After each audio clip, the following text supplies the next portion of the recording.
You're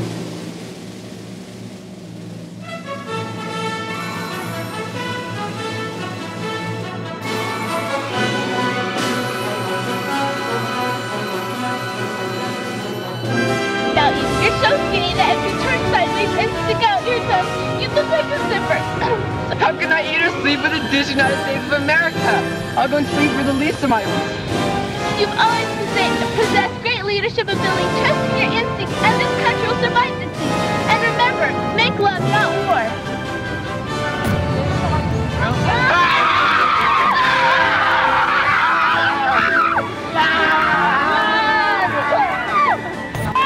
President, but you're gonna have to come with us, sir.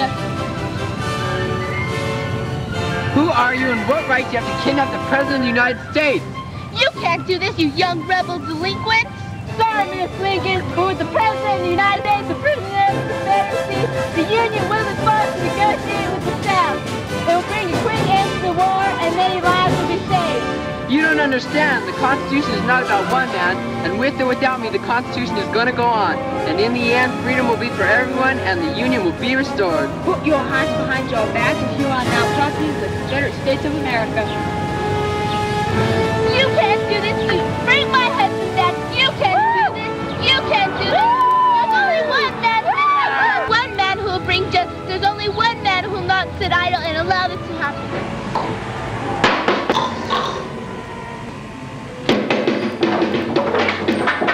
Who's that out there making such a ruckus? It's Jim McDoogle of the United States Army, Mr. McDoogle. We need your help. Come in, General. Threats, bitch, threats. The kidnapped President Lincoln. We need your help to get him back. General, I'm 107 years old. I ain't no good anymore. I'm so over the hill full of dust I couldn't possibly be of any help. Don't be ridiculous. You see that country won through a revolution war against redcoats. You're the only man alive that can bring back Mr. Lincoln. You're the man for the job, man. Well, if this country needs this old revolutionary soldier, I guess I cannot let him down.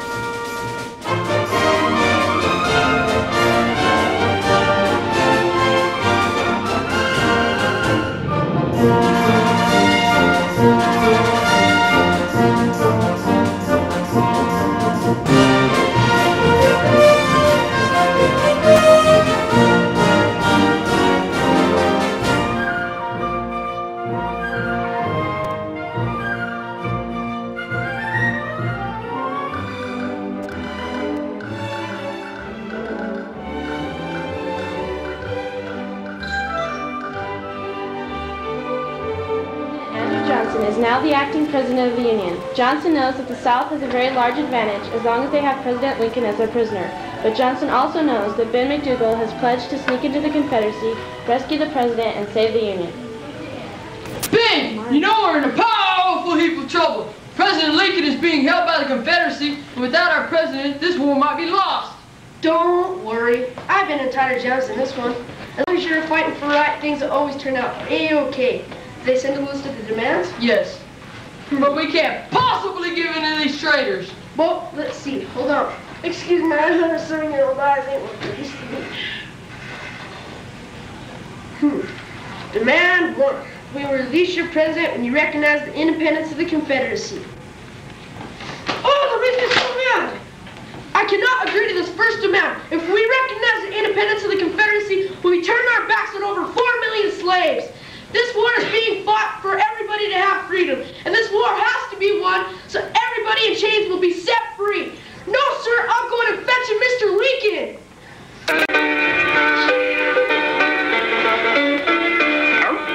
Now old Ben, he would agree to slavery and chains when men should be free. You gotta get Lincoln and bring him home so slavery would end and they'd be allowed to roam. Then leave and McDoogle fight to set men free. Betty and McDoogle stand tall. President Lincoln has been moved to the Confederate capital of Richmond. The Confederacy knows that holding Mr. Lincoln gives them the upper hand and hope that they will be able to negotiate a victory and win independence from the Union. The scene shifts to a discussion between the President of the Confederacy, Jefferson Davis, and the captured Union President, Abraham Lincoln. We will win our independence. Jefferson, you know you cannot possibly win this war. And in your heart, you know the Union will be restored. The Confederacy only wants to be left alone and be allowed to live our lives the way we want to. The Union will never let you break away and keep practicing slavery. It goes against everything we've ever stood for. You even said in the beginning of the war that it was not about slavery, but restoring the Union. Now all of a sudden it's about slavery? Even though I didn't make an issue of slavery when the war first started, you know exactly how I felt about the issue of slavery. This is not a war about Confederate independence. It's about slavery and freedom for all. This Constitution is for liberty for all colors and all different types. And as long as the Confederacy preaches slavery, the Union will fight to stop you. But as long as we hold you prisoner, it won't happen. Sir, I think the Union has a McDoogle or two up its sleeve. Mr. President, would you please have a seat? Who is that trying to knock my door clean off its hinges? Dad, your old favorite great uncle, Ben McDoogle. Come on in, Pops. Pops, it's great to see you. You look terrific. Not bad for 170 years old. Pops, you here to replicate for prisoner? The Union is doomed. Yeah, that's what I'm here for. I decided to fetch Mr. Lincoln, and I can't do it. I'm too old to do it by myself. I need your help, Noodle. Pops, you always taught me to never be slow and help fight for the truth, liberty, and the American way. You bet I'll help. Ben McDoogle, fight to set men free. Benny, Ben McDoogle, stand strong like an old tree. With Noodle and Ben, they'd get Mr. Lincoln, but it would be dangerous and require some thinking. So they set out toward the Confederate side, not knowing if they would live or die. Benny, Ben McDoogle, fight for liberty. Benny, Ben McDoogle, strong. So much. I'm getting blisters from all the marching and my feet really hurt. Yeah, Cap, why can't we just go home and pretend we've done it? Now listen, you bunch of low-life, snake-crawling babies! If we don't practice, we won't stand a chance of finding Ben and Noodle McDoogle. Why do we gotta pay attention to two men? They'll never get past us. You wouldn't know Ben McDoogle if he passed right on by you. Want to bet? Yeah. Okay, turn around. It's them two McDougall's fly Yankee Bullies, men! Charge!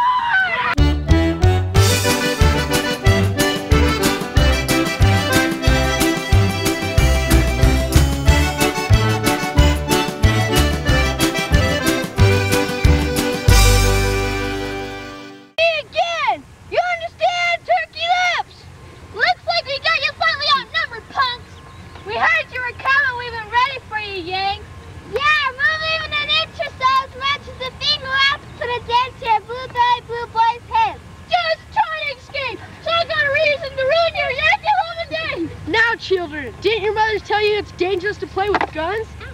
And this name call's really hurt my feelings. Pops, what's you doing? They have us outnumbered. We must surrender. Relax. I've got a plan. According to Rev tradition, I'm allowed to challenge any one of you, and if I win, you'll release my grandnephew and me. Does it say that? Yep, it says right here, on page 56. The old prisoner equipped any war division, he goes free. Says right there, Cap. See? He ain't fibbing. We'll all be dumber than a possum with a mental disorder. You're right. We got us a red challenge, man, by this Mr. Ben McDoogle Yank fella. Yay! There's gonna be some yank tail feathers flying in the wind today. Yay! Yo, Ben, it's like we finally gonna get it. You're going to get a dusting now. You're gonna get your blue boy face knocked off. Yay! Mr. McDoogle, I would like you to meet Tiny. Tiny, meet Mr. Ben McDoogle. Glad to meet you, little yank fella. He's the biggest reb I've ever seen. How you gonna whip that mountain? You ever heard of good and the bear to death? Well, I sure hope it works on rebs.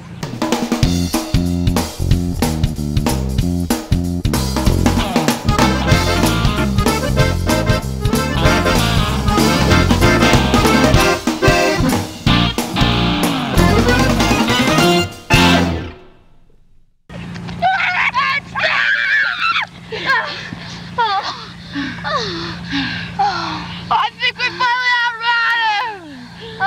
Now let's get back to business! Mr. Lincoln, I can just feel it somehow. You know, I think you're barking up the right tree. I think we're as closer than the fuzz on a peach.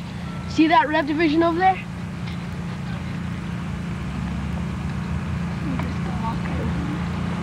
I'm just gonna walk right down there and ask them. And how do you expect to do that, Pops? I'm gonna put my disguise on and go right down there and ask them. Yes. Who are you supposed to be? Jefferson Davis. You truly are incredible, Pops. I know. Look, it's Jefferson Davis!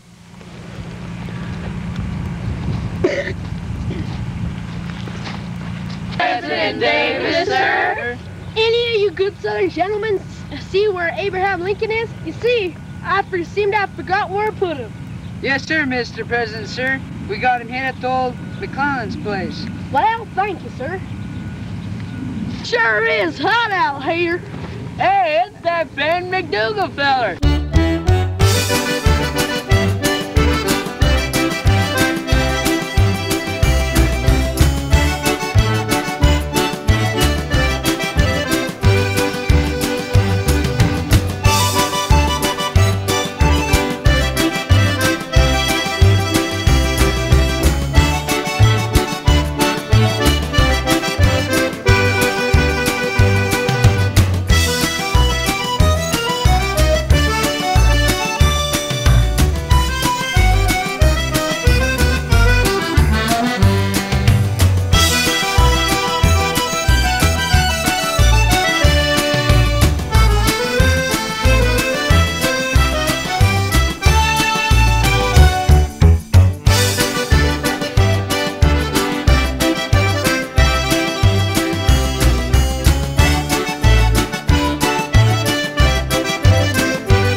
Ben and Noodle are moving deep into Confederate and it's growing more difficult to move without being noticed.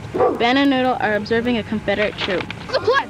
We're gonna stick right over there, and we're gonna get in line, and they're gonna lead us straight to Lincoln. Okay, Pops, let's go.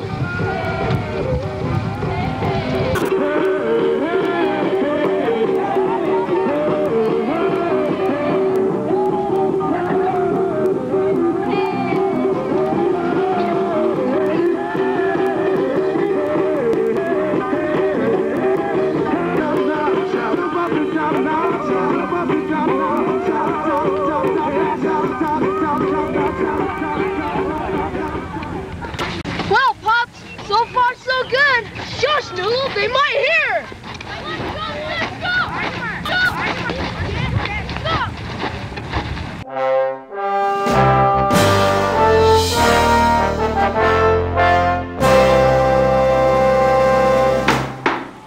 That's it. Domino's Pizza, we deliver. Well, come on in. Grace, we come for Mr. Lincoln. Yes, Mr. Lincoln or Noodle gets it. No, not you. Take him. I don't know how they ever found him. Looks like the war's lost.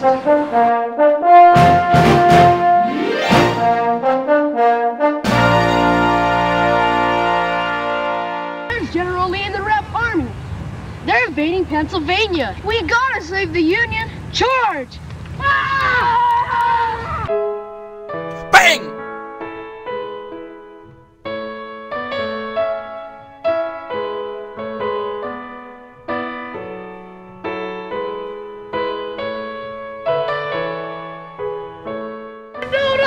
Noodle!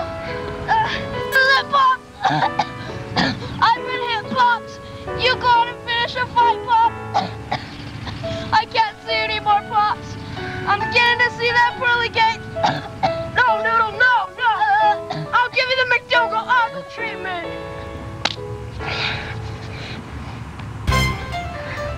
Hey, thanks, Pops! Let's charge! Charge! Ah!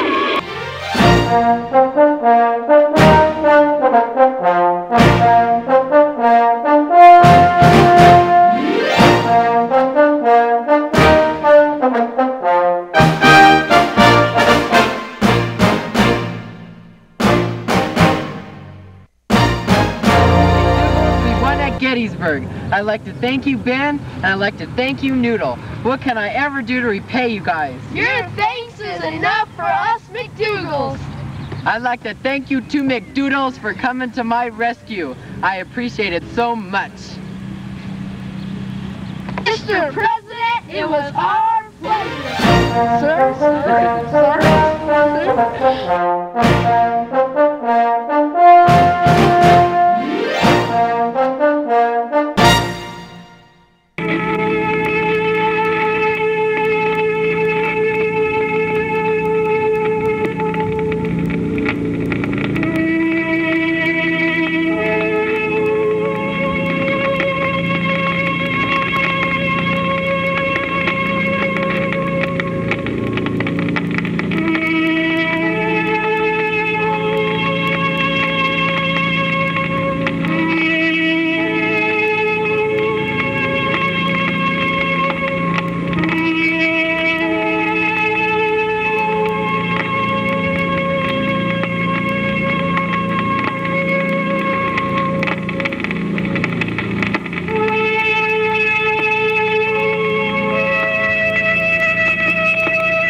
That all men are created equal. Now we are engaged in a great civil war, testing whether that nation, or any nation so conceived and so dedicated, can long endure. We are met on a great battlefield of that war. We are met to dedicate a portion of it as the final resting place of the nation.